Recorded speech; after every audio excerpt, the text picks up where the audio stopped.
Cidades e Soluções foi a Nova York para ver de perto as mudanças que estão acontecendo no maior conjunto de arranha-céus do mundo.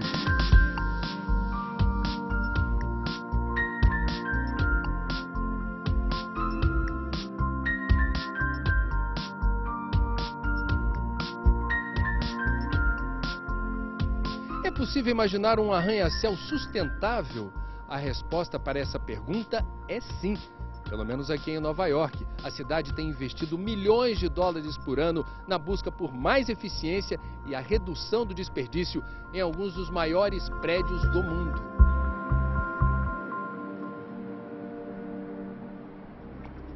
Você vai ver o que já mudou no Empire State Building.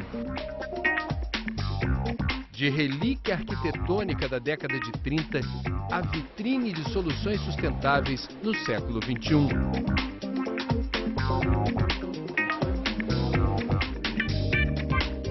Em entrevista especial, o arquiteto responsável pela reconstrução de 2 prédios do World Trade Center revela as inovações em favor da sustentabilidade.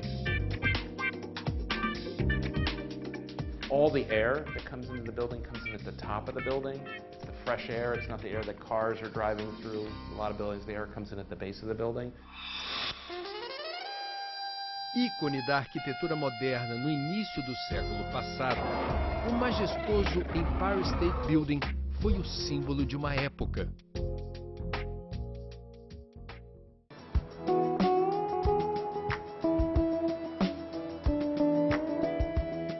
A maioria dos turistas que visita Nova York não perde a chance de dar uma passadinha por aqui.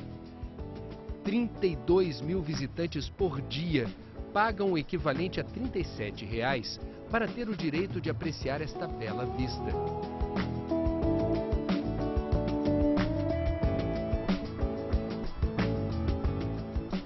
Com a destruição das Torres Gêmeas, o prédio mais alto de Nova York voltou a ser o tradicional Empire State Building, com seus 443 metros de altura e 103 andares. Isso até que o World Trade Center One seja construído em 2013. A gente conseguiu chegar até uma área não autorizada a visitantes no topo do Empire State. Olha a vista magnífica daqui, dá até um friozinho na barriga quando a gente chega nessa beirada. Essa onda verde que tomou conta de vários prédios de Nova York chegou também ao Empire State. O objetivo do projeto aqui é reduzir em 40% o consumo anual de energia. Traduzindo isso em valores monetários, trata-se de uma economia equivalente a 4,5 milhões de dólares por ano.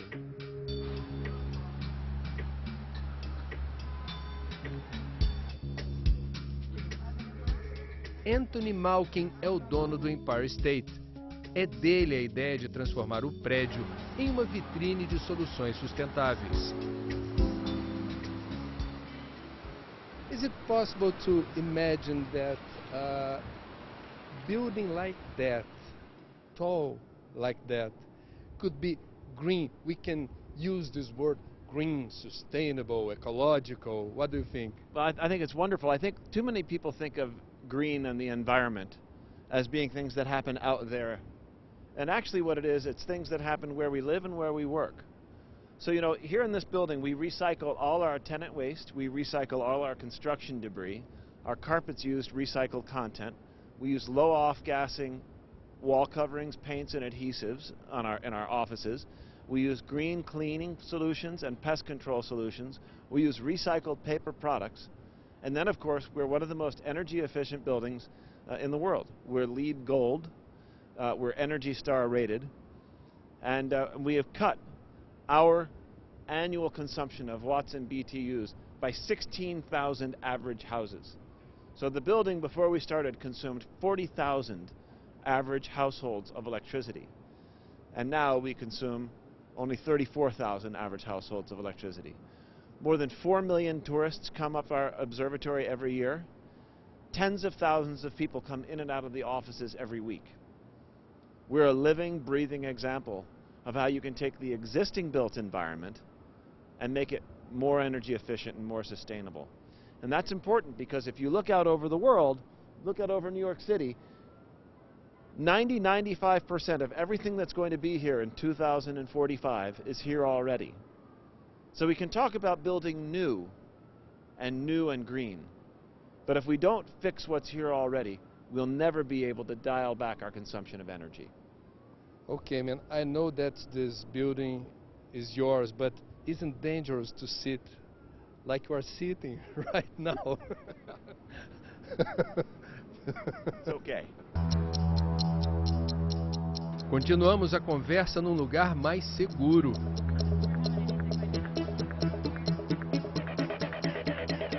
Anthony fez questão de nos levar para o saguão de entrada. Aqui os visitantes se deparam com animações que ilustram o que mudou no edifício. Well, part of the Empire State Rebuilding Program is to make the building repurposed for the 21st century. So it's to take this 80-year-old building and to make it absolutely state-of-the-art in every way. Our total Empire State Rebuilding Program is $550 million US. Out of that money, $13 million additional dollars we had not originally planned to spend were dedicated towards energy efficiency. But that is added on to money which we had planned to spend anyway on things like hallway lighting and air conditioning and building systems, which we did with the same amount of money but differently. The total out of the $550 million involved is $106 million, but only $13 million is new. Now we'll be saving 40% of our watt and BTU consumption, and that translates to about $4.4 million a year, so a payback period of approximately 3 years. Who paid for that? I paid for that. Why? Well, the building in 2006, when we took control of it, was outmoded, had a number of small, less desirable tenants of lower credit. As part of this whole rebuilding program, the historic restoration of the lobby, the recreation of this beautiful observatory that you see part of behind you, the redo of all bathrooms, hallways, corridors, and office spaces, it was necessary to fund all of this. We had very good cash flow in the building. We did not have a lot of debt. So we funded it all entirely out of cash flow. And we did not have any government assistance.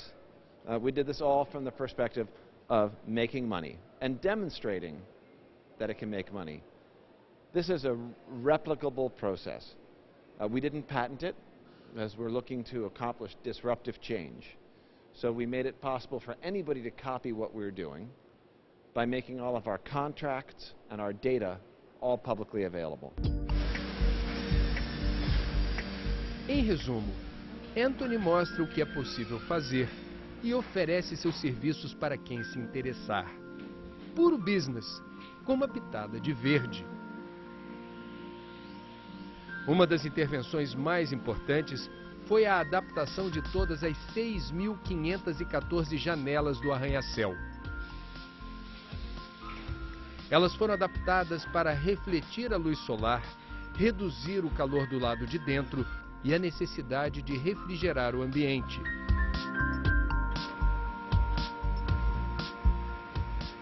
Is it possible to replicate this kind of project in countries like Brazil? I mean, isn't it so expensive for us? No, first of all, in Rio and in Sao Paulo, you have some of the most expensive office space in the world. So don't go pleading poverty to me. It's absolutely possible. We chose 8 measures out of 70 at which we looked to work at the Empire State Building in combination. Different buildings in different climates will have different needs. In Rio and Sao Paulo, heating may not be as much of an issue as cooling. You have different building systems. You have different building construction. But the idea is that this is a process which is absolutely able to be copied anywhere. You may use different ingredients, but you can still achieve the same result. 80 anos de idade com corpinho de século XXI. Enquanto o Empire State segue fazendo história em Nova York, mais ao sul da ilha de Manhattan, exatamente no marco zero da cidade, uma nova arquitetura surge dos escombros dos atentados de 11 de setembro. O projeto do novo World Trade Center incorporou o que há de mais moderno quando o assunto é construção sustentável.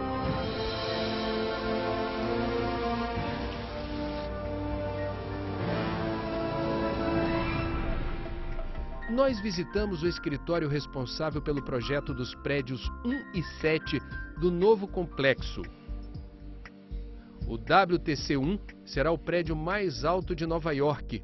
Com seus 104 andares mais antena, chegará aos 541 metros de altura, ou 1.776 pés. O número corresponde ao ano da independência dos Estados Unidos. O arranha-céu deve ser inaugurado em 2013. Cada técnico respondeu por um aspecto diferente do projeto: estilo, conforto, sofisticação, segurança e uso sustentável dos recursos.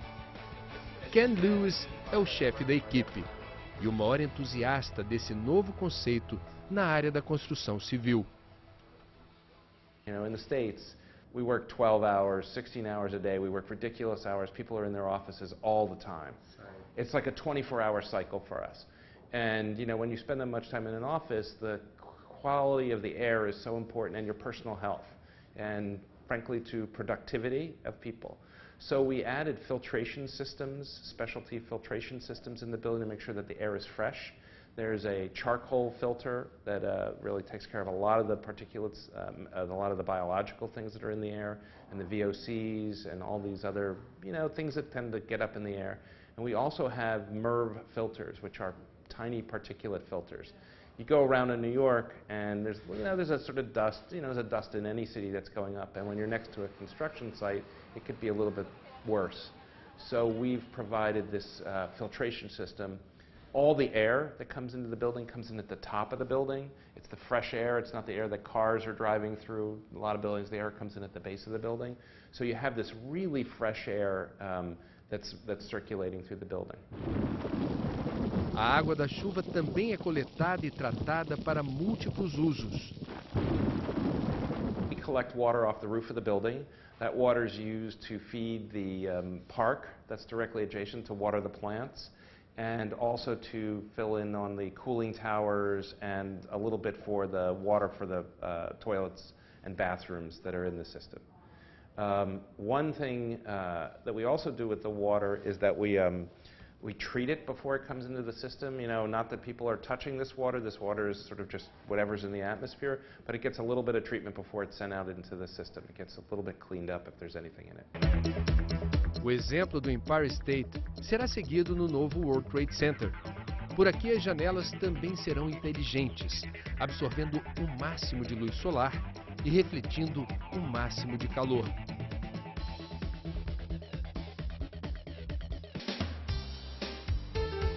A energia que Nova York desperdiça todos os dias, os novos arranha-céus vão aproveitar.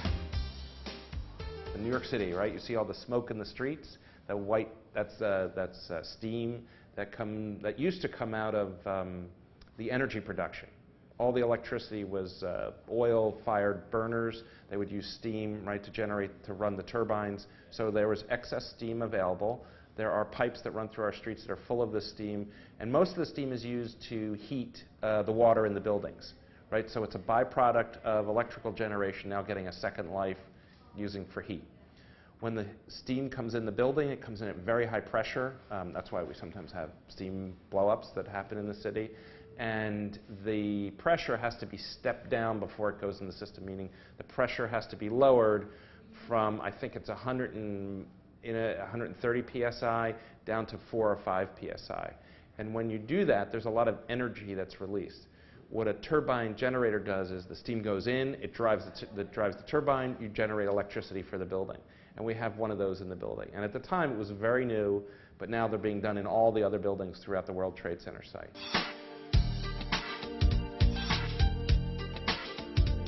Os prédios consomem aproximadamente 80% de toda a energia de Nova York. são ralos de desperdício. Mas o tempo da opulência e da ostentação ficou para trás. A Nova York do século XXI promete.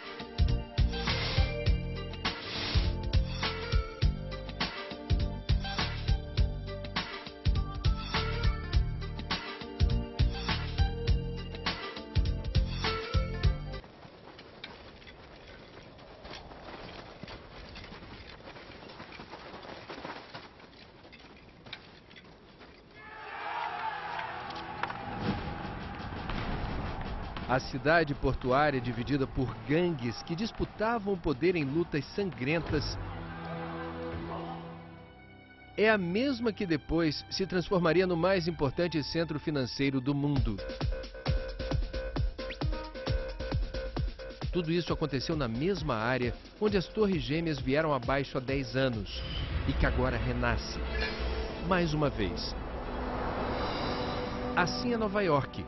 Uma cidade onde as muitas transformações surpreendem os mais conceituados historiadores. É o caso do professor Mike Wallace, vencedor do Prêmio Pulitzer de Literatura, por um livro em que o assunto principal é justamente os sucessivos ciclos de mudança de Nova York.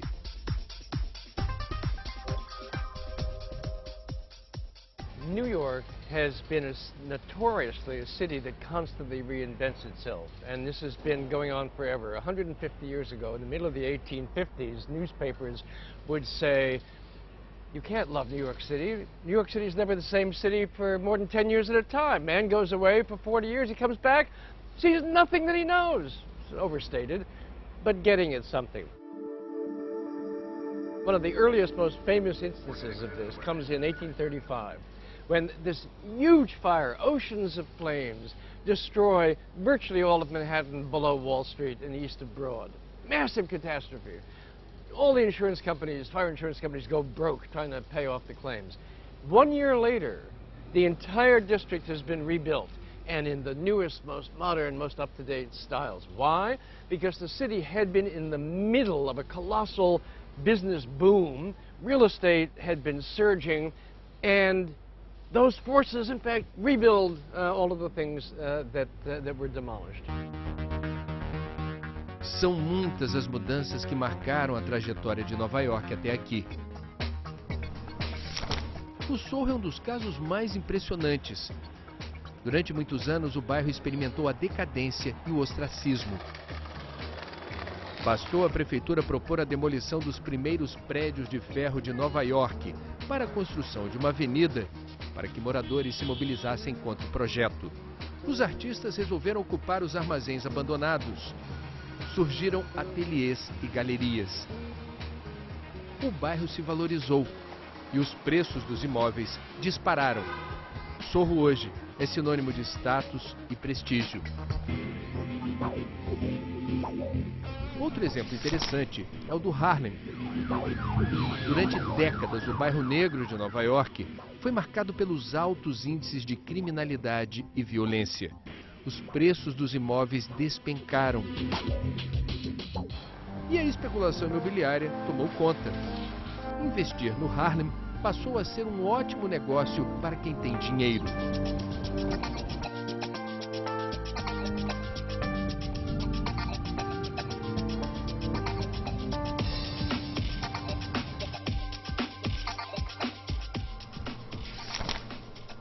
Um dos bons exemplos dessa capacidade de Nova York se reinventar a gente encontra aqui no Brooklyn. Do outro lado do East River fica a ilha de Manhattan nessa vista magnífica. No início do século passado, boa parte dos funcionários da Bolsa de Valores de Nova York trabalhava lá e morava aqui. Faziam a travessia todos os dias. Aí veio o crack da Bolsa, em 1929. Colapso no mercado financeiro. Eles ficaram desempregados, tiveram que se mudar daqui. Sobreveio um período de decadência. Os anos foram passando, o Brooklyn foi se revitalizando devagarinho e na década de 1940 surgiu uma outra ameaça, a proposta de construção de um viaduto que rasgaria o bairro ao meio em direção ao Queens, mais ao norte. Houve protestos, a comunidade se mobilizou.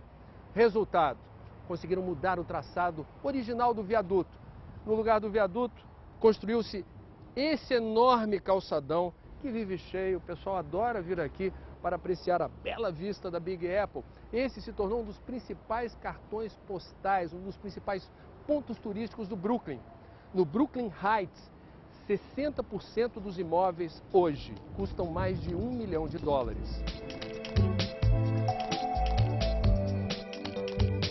Mudaram a vizinhança, a paisagem e as rotinas. Afinal, assim é Nova York.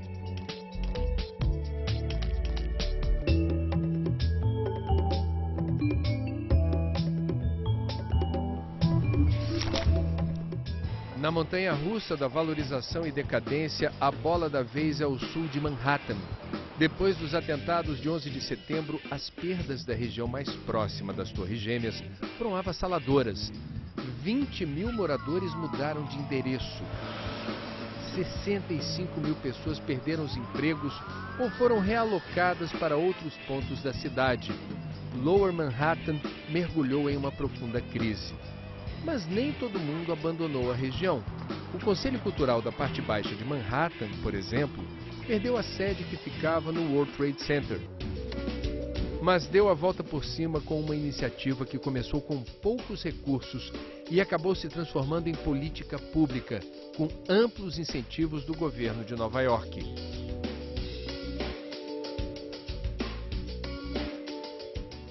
In the decades since, we've really been an active partner in the economic and cultural revitalization of Lower Manhattan, trying to help bring people back downtown and remind people really that culture is alive and well in the neighborhood. We've been able to, in the past 10 years, place artists in roughly 300,000 square feet of donated space in Lower Manhattan. We've awarded over 2,000 grants during this time, totaling roughly $7.26 million to support arts and culture in Lower Manhattan and even beyond into the rest of Manhattan.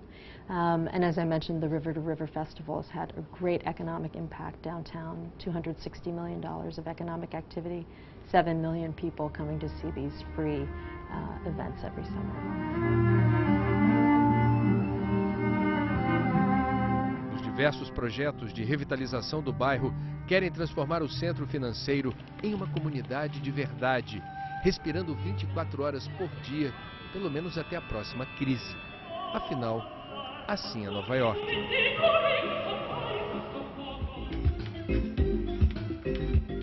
It's a very sensitive barometer because it is, as it were, ground zero of this global economic order.